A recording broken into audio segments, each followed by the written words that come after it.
Esta noite teremos dois oradores. Nossa primeira oradora será Debbie Buffoni. Ela está com a Life Assurance Ministries desde 2022 e tem servido a população brasileira em seu país de origem, o Brasil. E é um trabalho que está realmente crescendo e se expandindo. Bem recentemente, o presidente da Conferência Geral dos Adventistas do Sétimo Dia, houve uma eleição para o cargo, e o novo presidente que foi eleito é do Brasil. E o Brasil tem uma população adventista enorme. Como país, eles celebram o Dia do Desbravador. Eles têm outras coisas que são simplesmente, não é como nos Estados Unidos. Mas, de qualquer forma, é um campo missionário. E então, ela vai falar sobre isso. E depois dela, o Jim Baber, da Academy Apologia. Se por acaso você já viu o canal do YouTube dele, sim, você sabe como ele é. Ele explica tudo de forma clara e concisa. Então, ele estará aqui para conversar conosco depois disso. E agora apresento-lhes a Debbie.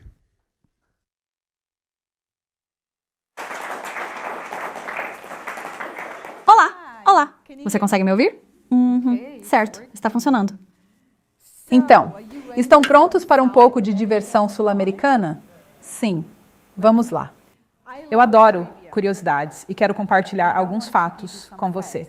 Não vou fazer perguntas, mas sempre que tenho um tempinho, eu jogo trivia. Eu só gosto de saber sobre as coisas, sabe? Certo, sim, mas os fatos que eu quero compartilhar com vocês esta noite são da divisão sul-americana, na verdade, da Igreja Adventista do Sétimo Dia. Divisão sul-americana. Você sabe que língua... eu disse que não ia fazer uma pergunta, mas aqui estou. Você sabe que língua se falava no Brasil?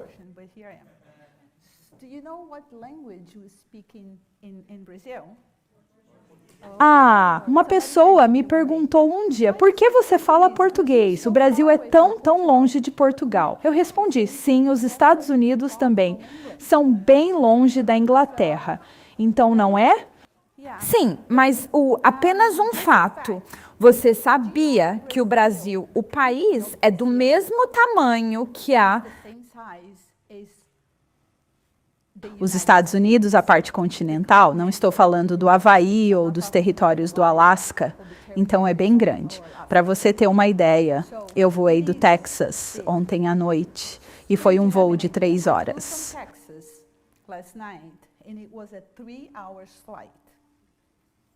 É como ir da minha cidade natal, Gleamy, até São Paulo. O Brasil é realmente enorme. E não, eu nunca vi um macaco andando pelas ruas.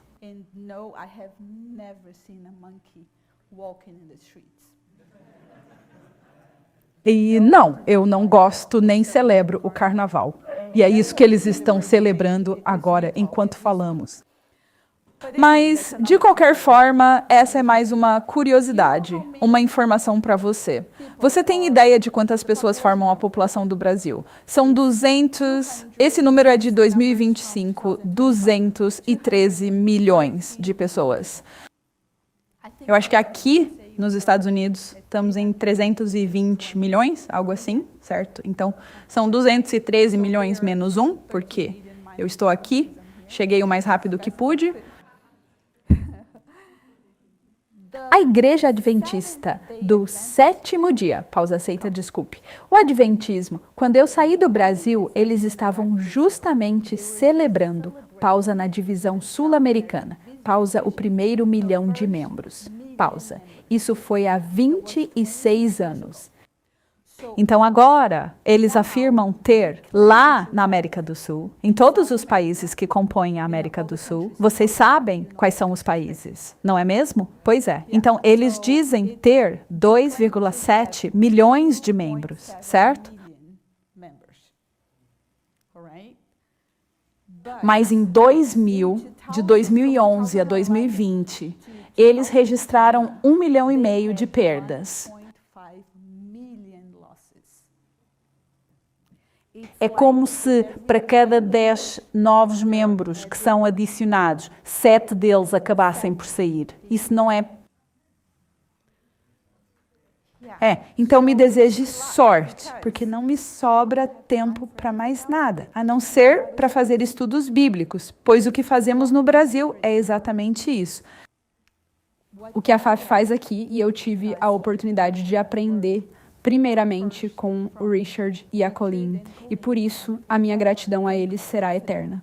E eu realmente acredito que o Senhor fez nossos caminhos se cruzarem, porque ajudamos essas pessoas. E eu vi em primeira mão pessoas perdidas, porque saem de um culto onde acreditavam, acima de tudo, que eles eram os remanescentes, os únicos com a verdade. E não se podia confiar em nenhuma das igrejas babilônicas. Então eles partem e se perguntam, e agora, o que vamos fazer? É nesse momento que nós entramos em ação. E a FAF Brasil está a ajudar pessoas que vivem pessoas que estão vivendo o adventismo, e nós as estamos ajudando a fazer a transição, a se integrarem em, eu diria, uma cosmovisão que seja biblicamente fundamentada. Porque eu cresci pensando que conhecia a Bíblia, até que de fato comecei a ler a Bíblia. E tem uma coisa que aprendi com... Nós temos 2 estudos bíblicos toda semana e temos um grupo separado no WhatsApp que é amplamente utilizado no Brasil. Então, na verdade, temos pessoas de todas as partes do mundo, porque moram em países diferentes e, claro, falam português. Então, eles vêm e nós os ajudamos com os estudos da Bíblia. Eles vêm online. Eu faço estudo online. Então, eu vi pessoas quebradas, mas também vi pessoas que aceitaram Jesus, o Filho de Deus, o próprio Deus, salvá-los. E eu vejo essas pessoas aceitando-o como seu Salvador. E eu não consigo expressar a imensa alegria e a grandeza que sinto no meu coração quando vejo as lágrimas escorrendo por seus rostos, quando eles dizem, sim, eu quero Jesus como meu Salvador, e eles nascem de novo. Sim, muito obrigado, mas eu quero que você ore por aquilo que estou fazendo, porque eu não sou ninguém. Deus está me usando, e se Ele não me usar, e se Ele não enviar pessoas para me ajudar, eu não consigo fazer isso, porque está ficando grande e maior do que eu jamais pensei, mas isso não me assusta. Então fui convidado a fazer, isso é alguns dos meus amigos. Sim, é aquele grupo. Ok, eu consigo ver dali, então não vou me virar. Espero que eu não esteja bloqueando. Será que estou bloqueando? Não, não é? Ok. Então, nós realizamos a nossa primeira conferência em Sorocaba, São Paulo, Brasil, no mês de julho do ano passado. Eles queriam e nós apenas deixamos. Tudo se encaixou. Alugamos a casa e temos uma faixa. E também temos algumas pessoas que vêm nos ajudar. E eu tenho esta pessoa incrível. Eu chamo de meu apologista e o nome dele é Enique. E ele e a esposa dele, eles vêm e ajudam com um dos estudos. Eles estão estudando os livros de Tessalonicenses agora. Eu acabei de terminar o livro de João e estou começando o livro de Romanos. Então essas pessoas estão vindo e elas queriam ser batizadas. Porque alguns deles dizem, bem, fomos batizados numa seita. Não acreditamos no Jesus que eles ensinam. Nós não acreditamos em Ellen White. Eles nos fizeram dizer que acreditamos que ela é uma profeta inspirada por Deus e nós não acreditamos nisso. Então, o que fazemos agora? Eu não lhes digo, vocês têm que se batizar. Porque esta é uma situação muito, muito pessoal, onde vocês precisam tomar essa decisão e é algo entre vocês e Deus. Então, 3 deles queriam vir. E esta é a Malu. Eu quero te falar sobre a Malu. A Malu chegou e estava quebrada. Malu havia enfrentado 3 tipos distintos de câncer e se encontrava completamente perdida, chorando sem consolo, e o pavor da morte a consumia por completo. Mas ela veio. E na semana passada ela me disse, May, você sabe, eu me lembro de quando eu nem conseguia pensar em tudo aquilo que estou passando, sabendo que eu ainda estava sob um julgamento.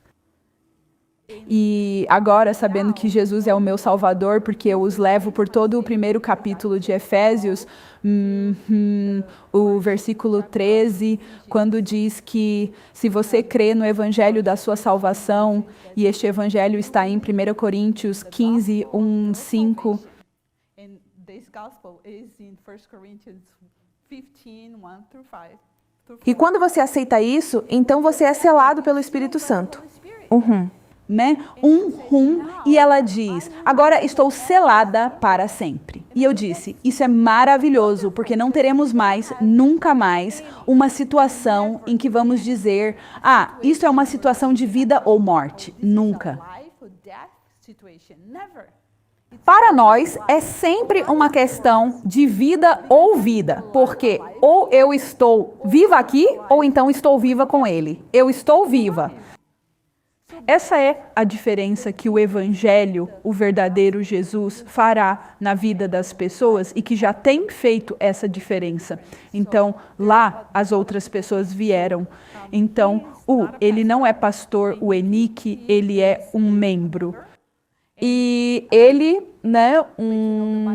mas, sabe, a Bíblia nunca disse, Jesus nunca disse, vão e façam 4 anos de teologia. Se você fizer isso, é maravilhoso. Mas não foi exatamente isso que ele disse. Ele disse, vão e façam discípulos. Então, aqui estamos nós, discípulos fazendo discípulos. E é para a honra e para a glória de Deus. Amém? Então, temos mais fotos aqui. Sim, tivemos a comunhão. Você vê a camiseta que estamos usando? Sim, na parte de trás das camisetas. Se você for para a próxima, talvez você veja. Esta é a esposa dele. Ele está batizando a esposa dele. Sim. E então, na parte de trás da camisa, está escrito Tetelestai. Sim, foi um momento realmente maravilhoso. Mas uma coisa que eu queria te contar. Você sabia que a divisão norte-americana tem apenas 1,3 milhão de membros? 1.3 million members. E eu provavelmente faço parte desse número, porque eu nunca enviei uma carta para eles e eu acho que eles ainda me mantêm em algum lugar, sabe? Então, sim, a divisão norte-americana tem menos que o Brasil. Você consegue ver a situação? Sim. Sim, então, de qualquer maneira, com tudo isso dito, quero pedir que vocês orem por este próximo verão, porque eles já estão perguntando sobre a segunda conferência e leva muito esforço e trabalho para conseguir organizar tudo isso.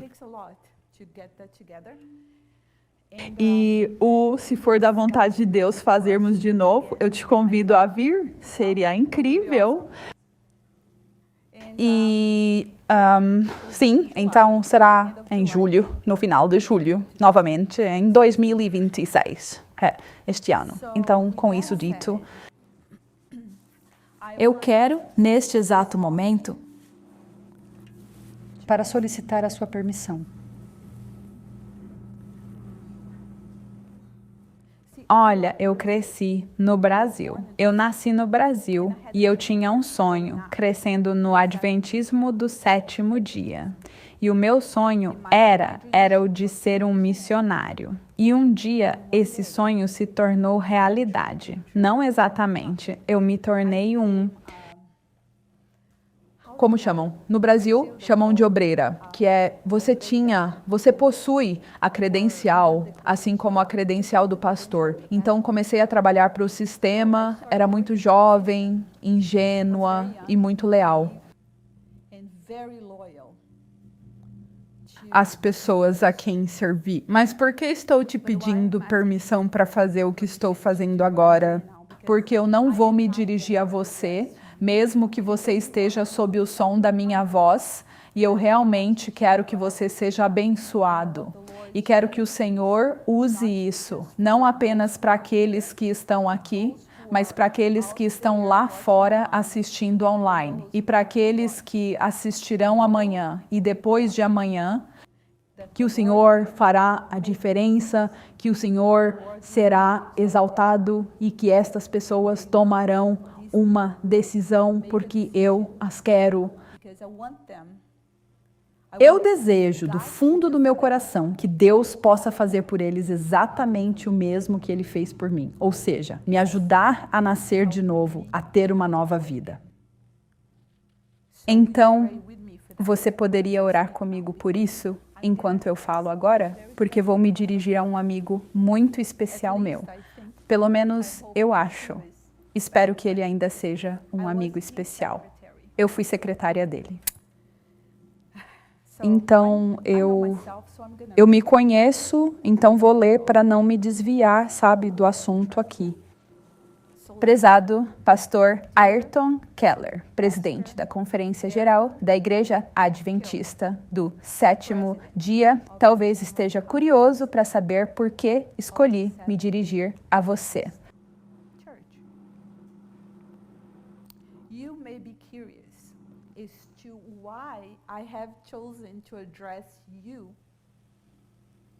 Pastor Ayrton Keller, em vez de outros pastores estimados, como Evo Vasconcelos, o Elder Roger Jarigosh ou César Reis. Desculpe se esqueci alguns nomes.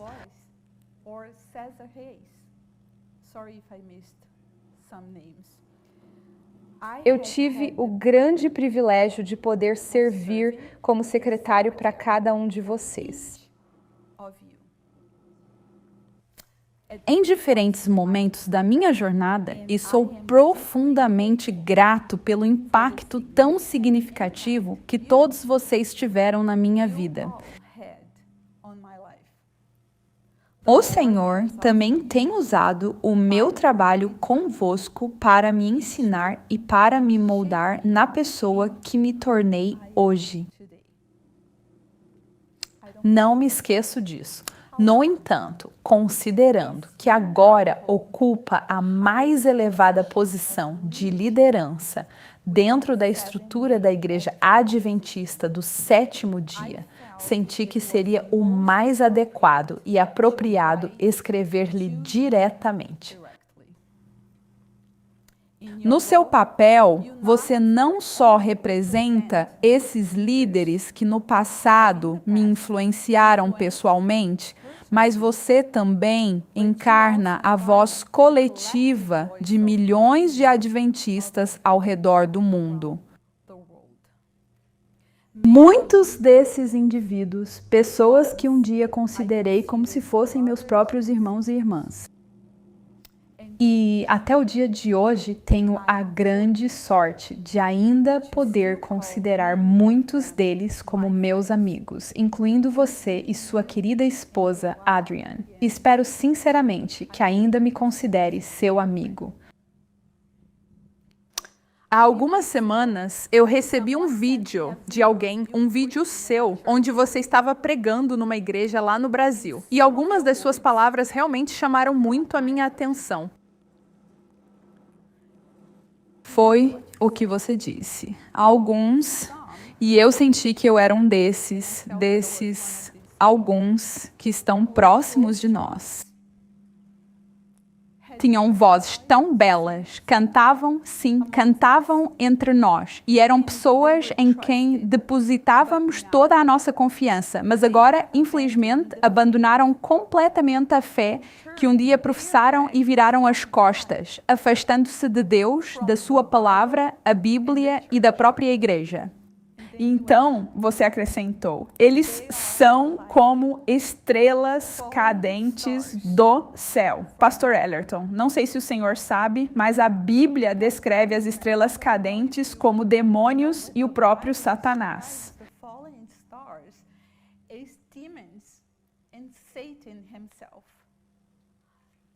Eu sou um filho de Deus, Ele me resgatou e me redimiu no dia em que eu aceitei Jesus como meu Salvador pessoal. Ele me arrancou do domínio das trevas e me transportou para o domínio do reino de seu amado Filho.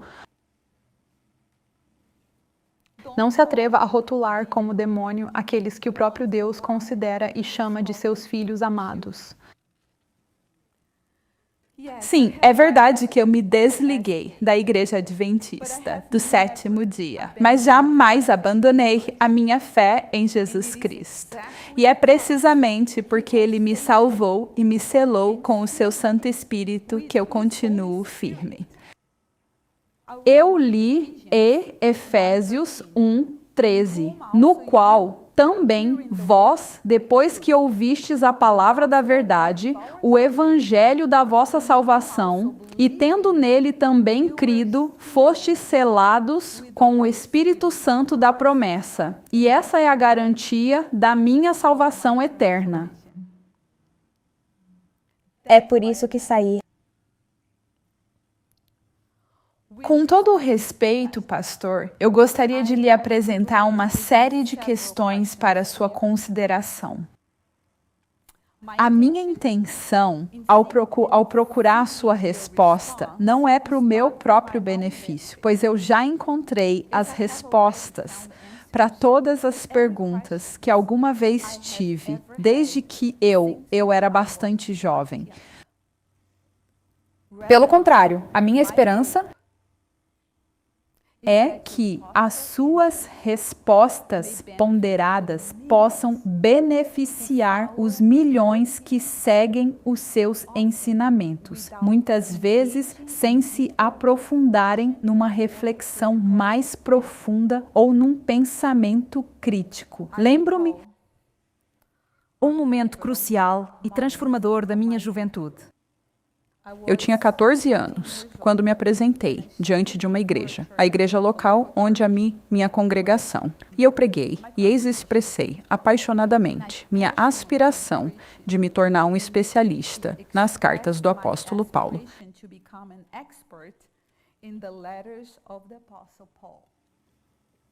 Mesmo assim, como um membro devoto do Adventismo, começo a sentir um certo desconforto em relação aos ensinamentos de Paulo, uma atitude que não surgiu apenas do meu próprio raciocínio.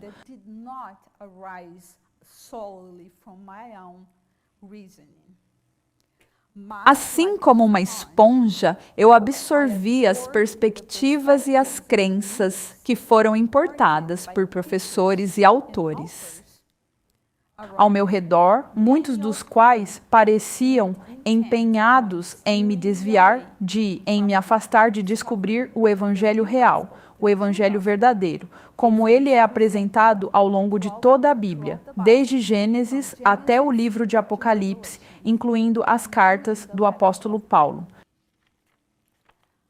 Agora, enquanto você e os pastores, sob a sua orientação, continuam a compartilhar os ensinamentos de Ellen White com o mundo, eu reflito sobre estas experiências que tive e apresento minhas perguntas. Com a esperança de que possamos ter um diálogo, eu adoraria muito que você pudesse responder a estas perguntas. Mas antes das perguntas, uma breve ressalva. Eu não sou Carrie Johnson. Quem alegou ser a secretária de Dan Ken Wright e foi utilizado por Willie White com o objetivo de denegrir a sua reputação. Minhas credenciais, pastor, podem ser facilmente verificadas. E assim como Carrie Johnson, eu jamais, em tempo algum, difamaria o Senhor, nem nenhum dos pastores que trabalharam comigo. Eu não sou Fanny Bolton, a secretária de Ellen White, que foi emocionalmente abusada por Ellen White durante muitos e muitos anos. Eu não sou tão fraco e não tão codependente. Então, enquanto você lê o livro, só uma parte, Caminho a Cristo, só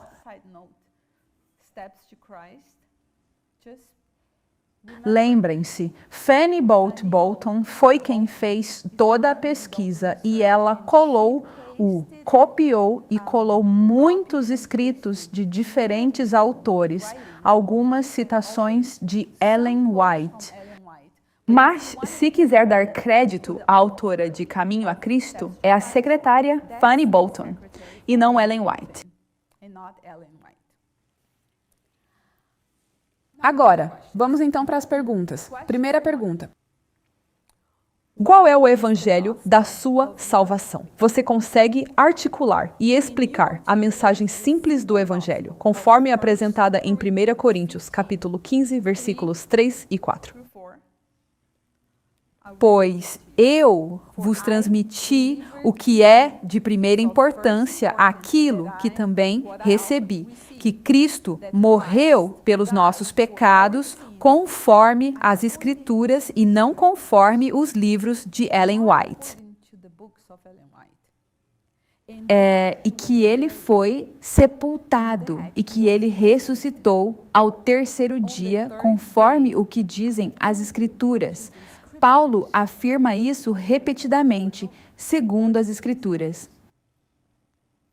Você pode ensinar o que Paulo afirma em Romanos capítulo 3, versículos 24 e 25?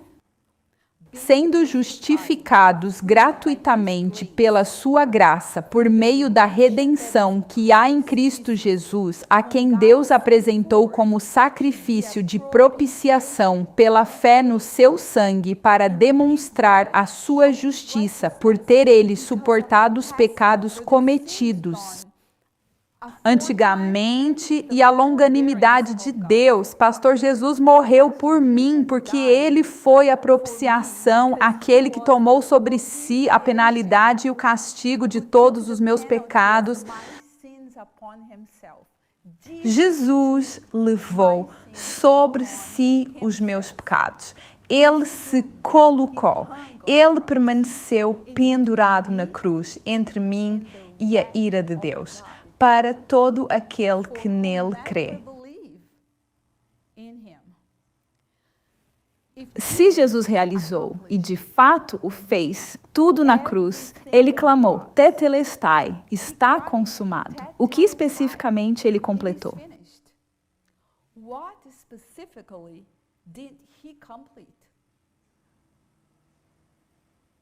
Questão número 2. Quem é Jesus, pastor? Você sabe qual é a diferença entre um anjo que foi criado, um querubim, um arcanjo e o próprio Criador do universo? Você consegue me dizer a diferença?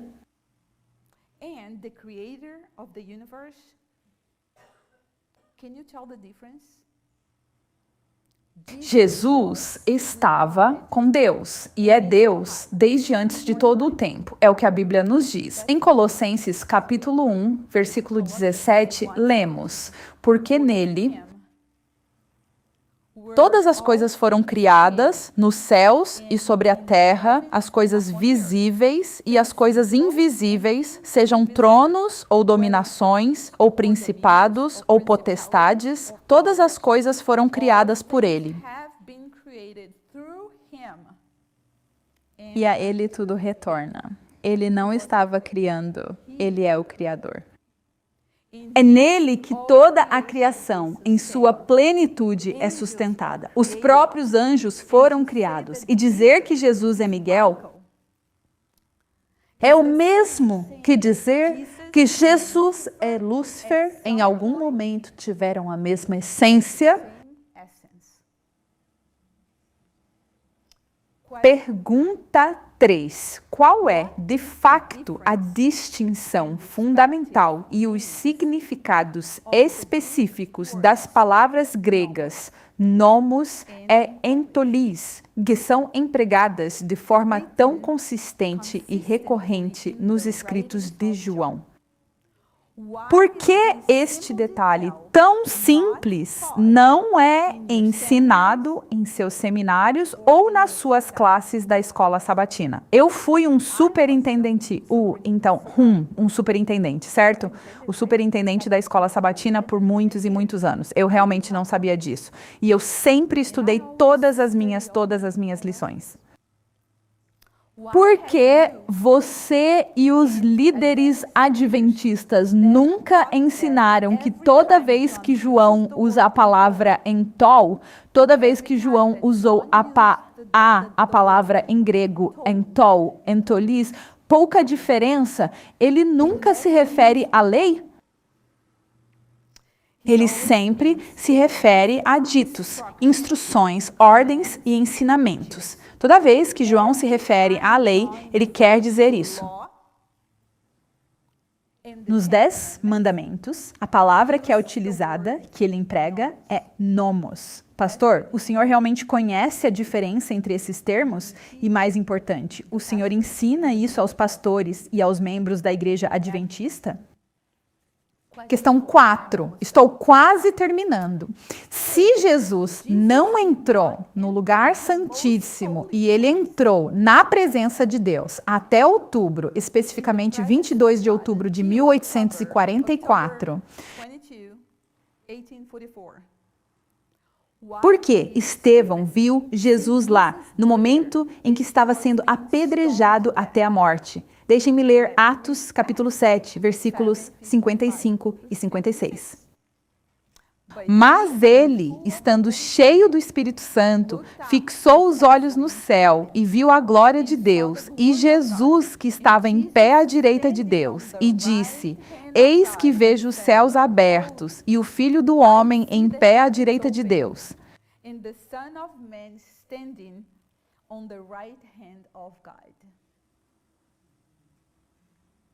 Claramente, Estevão contemplou Jesus à direita de Deus, no céu, na gloriosa presença do Pai, que habita no Santo dos Santos.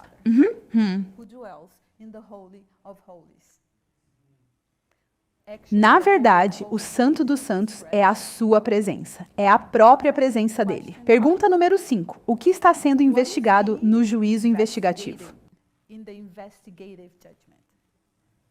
Eu sempre quis saber, porque mudou de significado desde que foi escrito pelos fundadores. Você sabe disso. Se os crentes já estão justificados em Cristo, qual é o propósito do juízo investigativo?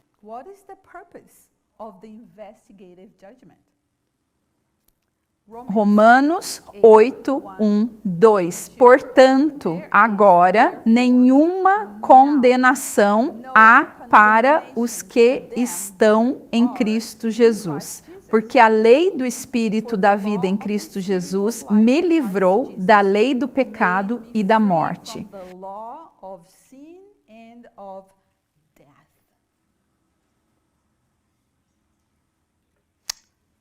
Só uma parte, algumas pessoas dizem, vocês estão vivendo sem a lei? Não. Sabe, com o sermão da montanha, Jesus diz claramente, e ele cita Moisés. Ele diz, ouvistes o que Moisés disse.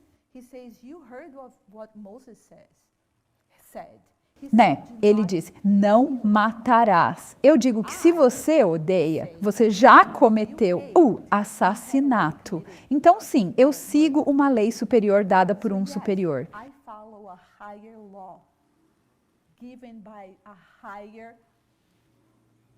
Pia. Questão 5. É o que eu vou fazer, certo? Então, eu vou ler... Questão 6 agora, desculpe. Veja, eu não consigo não sair do rumo, porque eu sempre acabo saindo do rumo. Questão número 6. Qual é, de fato, o papel que a observância do sábado desempenha em nossa salvação à luz dos ensinamentos e das doutrinas apresentadas nos livros de Gálatas e Romanos? Tenho que te dizer uma coisa. Compre uma Bíblia nova, porque foi exatamente o que eu fiz. E leia o livro de Gálatas e também o livro de Romanos. E você vai perceber que Gálatas nos diz para não nos colocarmos novamente sob a lei. Ele diz que se nos colocarmos sob o jugo da lei, nós inevitavelmente caímos da graça. Eu nunca tinha lido isso na Bíblia.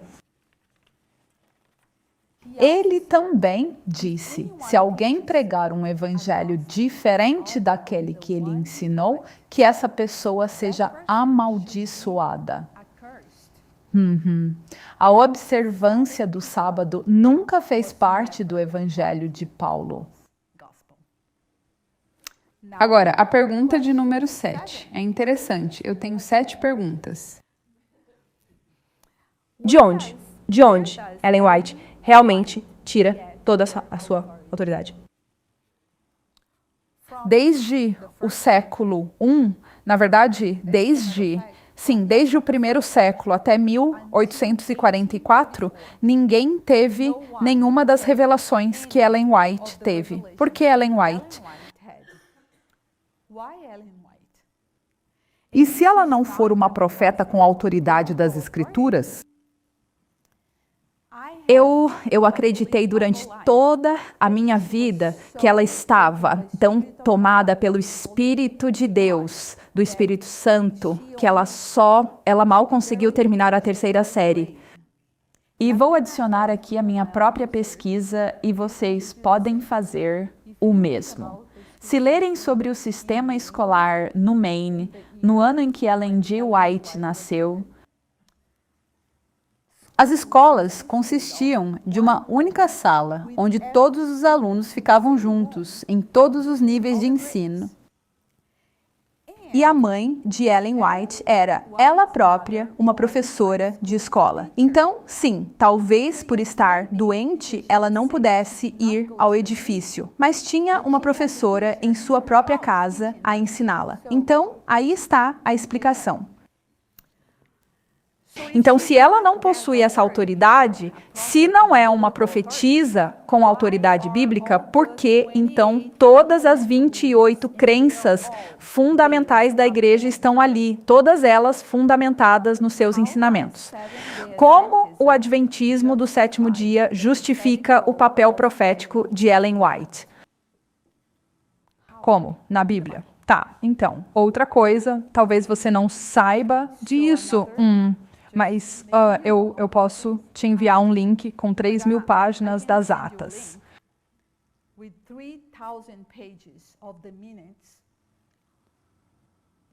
Da Conferência Geral de 1919.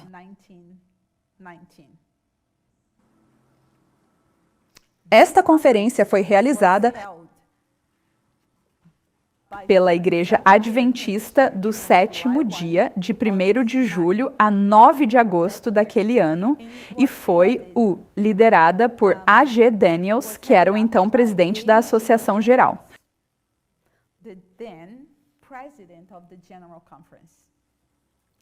Foi a primeira grande discussão realizada pelo movimento em torno da inspiração dos escritos de Ellen White após a sua morte em 1915, levando a uma boa dose de controvérsia, talvez a verdadeira.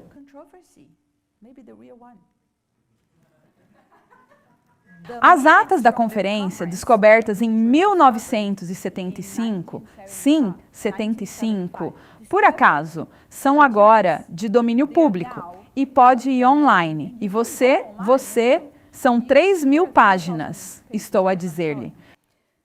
Mas você é capaz de ler e você, como presidente, pode ir até o porão e segurar com as suas próprias mãos esses documentos.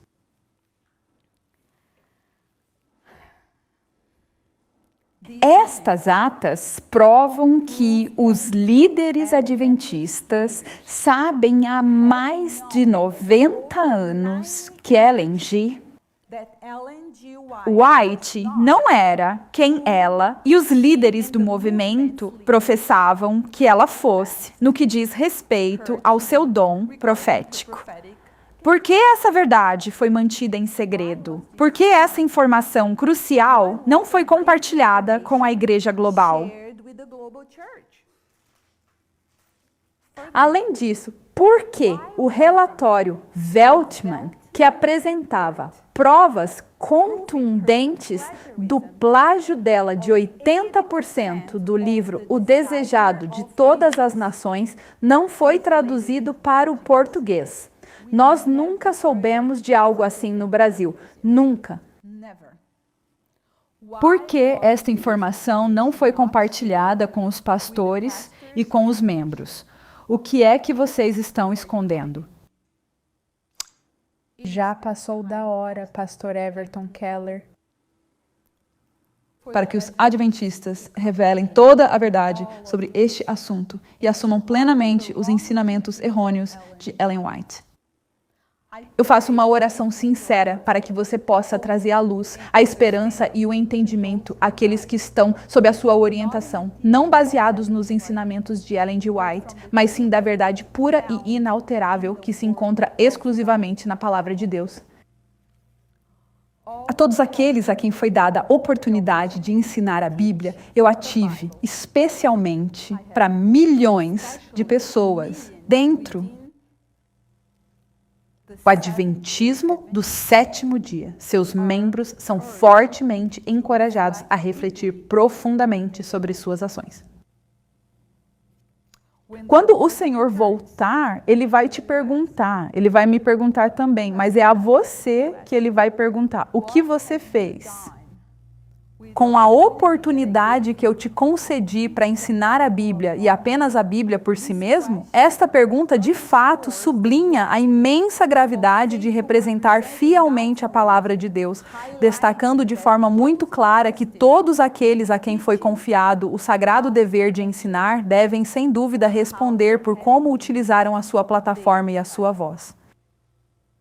O foco está direcionado especificamente para o ensino exclusivo da Bíblia, em vez de depender de outras fontes ou tradições humanas. É a medida definitiva da mordomia e da integridade espiritual. Tiago disse: não vos torneis, muitos de vós, mestres, meus irmãos, sabendo que havemos de receber um juízo mais severo. Tiago 3:1. Eu chamei a vós e aos vossos colegas, meus amigos, ao arrependimento perante Deus.